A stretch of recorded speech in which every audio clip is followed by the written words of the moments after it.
po kami upang hingin ang lahat ng mga kapatawaran sa aming mga nagawang kasalanan.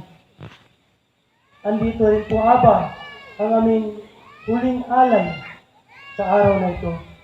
Inaalay po namin sa inyo, naway ikaw po'y nalulugod at inyo pong tatanggapin ang mabagong samyo sa lahat ng aming alay mula kaninang umaga hanggang ngayon, ngayong hapon na ito.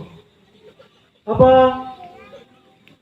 alam mo po kung ano ang laman ng bawat puso namin, ng bawat diwa namin. Alam mo po kung ano ang nasa ilalim nito, kung ano ang nakatago dito sa aming mga puso. Patawarin mo po kami, Aba, kung mayroon po kami sa lahat po ng aming nagawang mga pagkakamali na hindi po nakikita ng iba. Alam po namin, kayo, alam niyo po, wala pong may tatago sa inyo.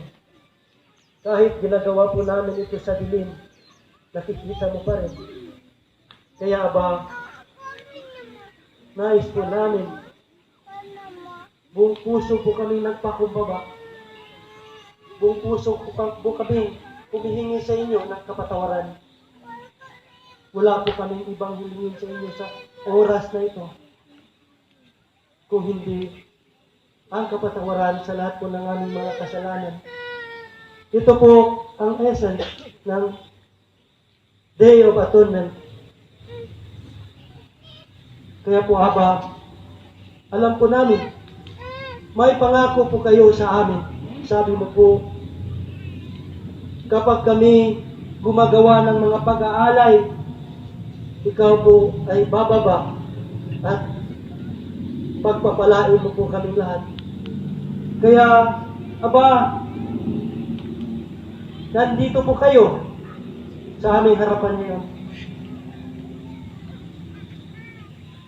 Ihilingin po namin sa inyong harapan ang kapatawaran sa aming nagawang kasalanan. Yun lang po, Aba, ang aming ihilingin sa hapong ito. Amin po itong dinadalangin